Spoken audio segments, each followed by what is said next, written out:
Hey guys and girls, this is Tremayne, and I'm back with my reviews of the have and have-nots. Before we get started, please, if you haven't done so, subscribe to me. I really appreciate it.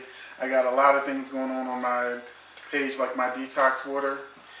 And my reviews are going to be coming. I'm going to be trying some different things. Green leaf, the have and have-nots, maybe Pretty Little Liars since it's the last season.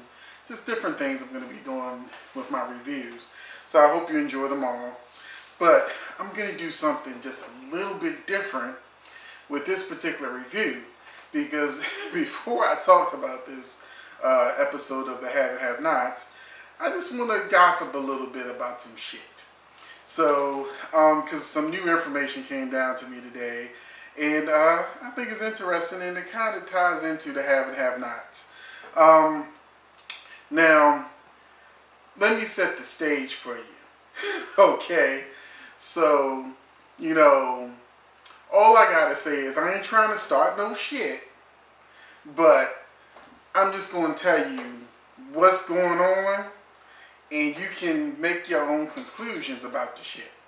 Okay, so a while back, maybe you've gone to my blog, my Facebook page, my webseriesandmovies.com page, where I post all these different information about entertainment news and different things. And one of the snippets that I went on was that there's this big rumor that Tyler Perry and Oprah are beefing, that they're not even talking. And, I probably wouldn't even mentioned it in my blog if it wasn't so many people talking about it. It got to the point where Oprah's friend, Gayle King, well, she even went on her CBS show and said, look, here's a picture of Oprah and Tyler together. They're still friends, and it's all just a rumor. Don't believe everything you hear. Okay. So with that said, now we have Greenleaf. Now, of course, Oprah has a network. There's a lot of space to fill.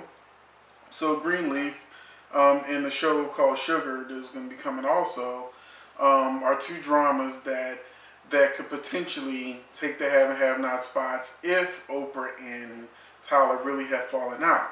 Now, this is the reason why I bring this shit up. I just found out today that Tyler Perry has a new soap opera coming out called Too Close to Home. And he's writing and directing and producing it at Tyler Perry Studios in Atlanta, and it's going to premiere later this summer. Now, according to the information, is that it's an 8-part drama, follows Anna, a young woman who escaped her working class upbringing in Alabama to start fresh in Washington, D.C. After making national headlines in a major political scandal involving one of the nation's most powerful players, she's forced to return to her roots and face the past she thought she left behind. Seeking help and forgiveness from the same people she abandoned for a better life, Anna finds herself right back where she worked so hard to escape. Heather Locklear plays Caitlin, a smart, savvy, beautiful DC wife. I don't know much about the show. They just released the information. My guess is whoever this playing this Anna character, she slept with Heather Locklear's husband, and bam, there we go. Shit started. But what does this have to do with the have-nots, have and have-nots, Greenleaf, and Sugar? In the OWN network, it will not be on OWN. Tyler Perry is releasing this series on TLC. It's going to be their first scripted program. So why didn't Tyler do his new soap opera on the OWN network, since him and Oprah are such good friends? So I'm going to sip me some detox water. I don't drink tea anymore. And let me think about it a minute. Let me let y'all let that marinate.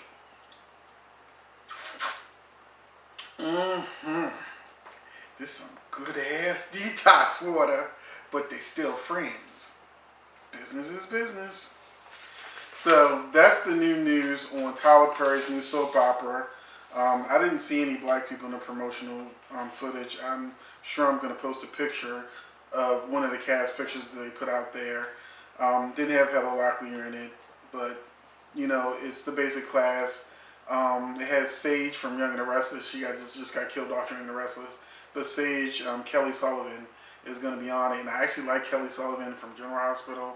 And now she's gone to Young and the Restless, got killed off both of those shows. And now she's on Tyler Perry's new show. Now, we're going to get to the have and have-nots, which I think the title of this episode is My Friend Maggie. Now, I'm going to start off by saying, with this episode, last season pissed me off. Okay, it really pissed me off to the point where I didn't even review the season finale because I'm like, I ain't like none of that shit. And I know a lot of you love the have and have-nots, and when I really go in on the have and have-nots, a lot of y'all get pissed off. But we're starting fresh. It's the second half of this season, and I gotta tell you, I was pleasantly surprised. Now, the show still has some of the shit that gets on your nerves, like when they take the scene with Candace and Jeffrey, and they stretch that motherfucker out from commercial break to commercial break, where they still repeating the same shit over and over again instead of going to the next scene. That shit is annoying. But one of the good things that happen in that scene is, I really need to figure out the name. I look up the name of the guy that was playing Jeffrey because he did a great job. I was just about to do what I say about him and his father about them being pussies. And then when he started crying and getting very dramatic, I said, oh, he's acting today. Because you know they have not. Some of them forget they know how to act. Like Tika Sumpter. She's pretty good, but she can only work with what she's given. You know, a lot of these actors, John Schneider, even the guy that plays Jeffrey when he was in Tony Braxton, he did such a good job. The guy on Love Thy Neighbor who did such a good job on the Tony Braxton movie. I'm like, the fuck happens? These actors get on Tyler Perry shit and then they figure out how to act. It's got to be the direction. But I was wrong. I predicted Maggie Day would live, but she got gunned down. She didn't just get shot. She got shot like 6 or 8 times. Just kept shooting the bitch. Jeffrey had his breakdown, showed that, you know, he is a good actor. And Tika, you know, sort of hung in there. The script didn't really give her a whole lot to do. But Tika's a great actress. I really like Tika. And, you know, she was doing her thing. Wyatt, is he dead? I don't think so. We know that Wyatt's not dead. If Wyatt was dead, there would have been more to it. My guess is, I used to be a paramedic, so, you know, they're going to give him some Narcan or something, and he's going to wake the fuck up. Jim wants to trick Candace by giving her a loan. We already know that. But didn't last other half of the season, Catherine gave her the money back, but she just didn't know it. Because one of the most annoying fucking things about the first half of the season was it was supposedly 2 days, even though they got locked up on a Friday and they got released on a Monday. The character's still saying it was 2 days. That ain't 2 days, but somebody don't know their days of the week. Whatever. But I really hope they're not going to repeat that shit and have the second half of the season be like 2-3 days. Please don't do that. Please don't do that. It's annoying as fuck. Especially since you have all your actors wearing the same fucking clothes all the time, you know, and it's not even necessary. So Wyatt's not dead. I know he's not dead. But next week we'll see. Jim was going to give Candace the loan in 2 days. And then Hannah got on my nerves. If you look at my have and have not reviews, you know I fucking hate Hannah. Because that's one of the worst. That character, she is who she is, but I can't stand the bitch. Because it reminds me of Good Times when, you know, Flo, they would like I think JJ found like $10,000 and Flo was like, we need to give that money back to the people who might have lost it or whatever the fuck had happened. And I'm like, you in the ghetto, it's unrealistic. Yes, people can be that good, but it's unrealistic to have somebody, your house is burnt down, you ain't got shit, and you still won't go to live with your son even temporarily. You can't even afford an apartment. What are you going to do, sleep on the street? So it's like, that shit don't make sense to me. But then for her to tell Benny not to sue, I was like, bitch, what would happen if you got run over by a car? What the fuck would you do? You would sue. The people that you work for like a slave, you know, and helped and shit and bitched through cancer and all that.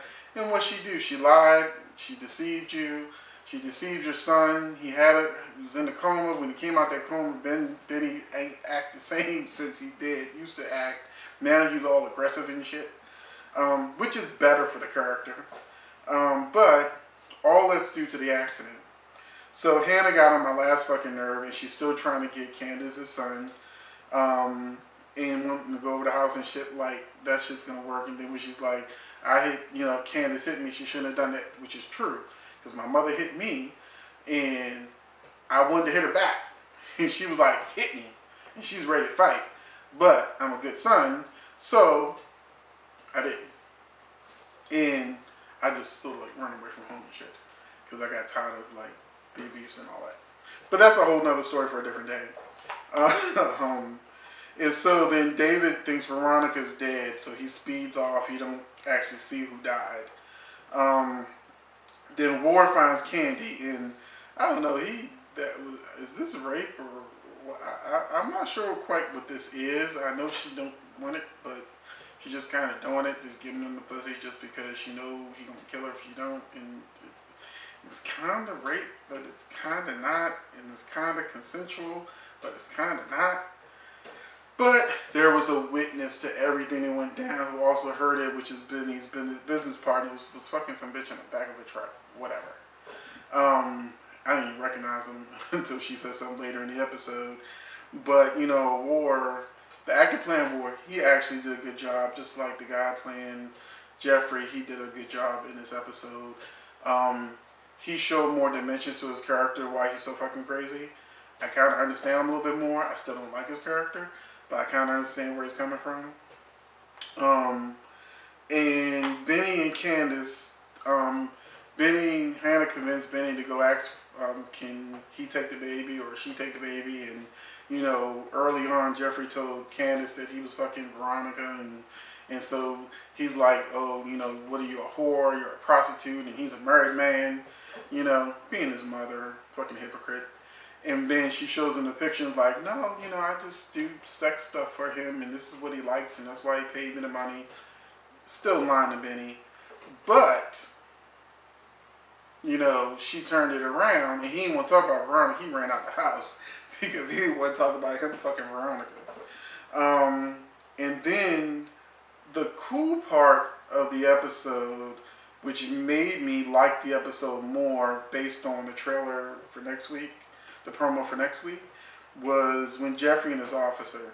I don't like the characters. I like Jeffrey, but I don't like the officer because he's such an asshole. He's so closeted, and he's so like almost evil and vindictive and abuse of power. We live in a world right now where we're so tired of police brutality, police getting away with shit, police choking people to death over fucking cigarettes. You know, here where I'm from, you know, another off-duty police officer choked out a guy, you know, a black kid who died and got away with it. So it's just like, you know, there's good police officers. I've dated some good police officers. But, you know, I hate that the bad ones are protected. Because I was a fireman, so I understand the brotherhood. In the fire department, you don't snitch. You know, shit happens. You be cool about it. And then when something comes up and you need some help, you get the help. It happened to me. I understand it. Even though I always said if some shit was really fucked up, then my conscience would not allow me to just, you know, let some fucked up shit happen. But it didn't elevate to all that kind of shit where, you know, shit need to be elevated. You know, you just kind of do what you did. I know I'm being ambiguous, but I ain't talking about it back then. I ain't really going to go into details with it right now. So I understand the police brotherhood, but I think as part of the public, you know, if you weed out the bad ones, because, you know, it's like a few bad weeds spoil the rest of the fucking garden. If you get the bad ones out, then if little shit happen here or there, we won't give a shit. But when you got people fucking, like, killing people and on camera and getting away with it, and it's just ridiculous. You know, that's an abuse of power, and that shit needs to stop. So I have a problem with the character that is pretty much ready to rape Jeffrey. But Jeffrey, you know, ended up meeting his wife, which is the judge for his mother's case, and so she's like, you need to, you know, talk to him. I can't talk to him. Jeffrey's like, meet me up in my hotel room, and you better do it. And then the guy shows up, and then they playing fucking games, and then we see in the next week, Jeffrey taking his shirt off and saying, well, we can work something out. And what I liked about it, and this is actually something I probably would have wrote as a twist, Jeffrey already said in this episode, and I predicted the end of the season, Veronica will get shot. I don't think she'll get killed or anything. I think somebody's going to finally attack Veronica. She'll get shot. Something's going to happen to Veronica. And it'll be sort of like a Who Shot JR type situation for next season. That's my prediction. But Jeffrey is getting the ball rolling because already Candace, that ain't the bitch that you need to be fucking with. You know, but now you got Jeffrey saying, I got to get her before she can get me. And he tells the police officer, I need you to get rid of my mother. That's a nice twist that made me appreciate this episode even more. So even though there was some shit I didn't like, there was some direction issues, you know, Tika Sumpter, I don't understand why. I know my TV's HD, 4K, all that shit, but it's annoying to see like all her fucking acne and crevices and shit when I look at other actors and they wear the correct makeup and all the shit and you don't see the shit. You know, I just watched the show and didn't see the shit. So I'm like, you got enough money to do the shit right. Just do the fucking shit right. Hell, I know interns that would do her makeup properly. I've seen her on so many different shows where her makeup's done properly and you don't see none of that shit. So why can't Tyler Perry do it? I don't know. Last thing that happened was David paid a guard to let him go in Jim's cell because David thinks his wife is dead and decided to beat Jim's ass. Problem. Jim started beating the shit out of David. And I was like, oh, god damn it. Will I get through one review without calling David a pussy? Because if you watch more reviews, I call him a pussy every time. But David ended up getting the upper hand. Give me my detox water. Ooh, good detox water. This is my fitness water. If you look at my detox water videos, this is the fitness kind. There we go. So David beats Jim's ass and the show goes off. So I'm looking forward to next week. I don't know why I'm coughing now.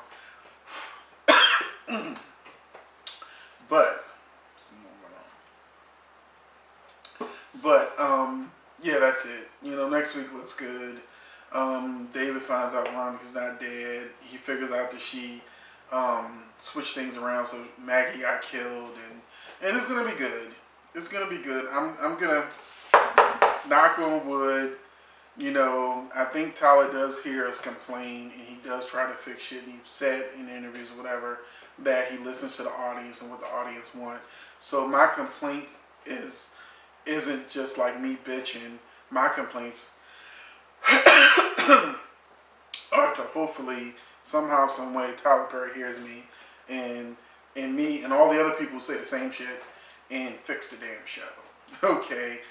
I'm a fan of the have and have nots, but it's such a love-hate relationship with it that I'll love an episode and the very next episode I'll fucking hate it and bitch about through the whole review.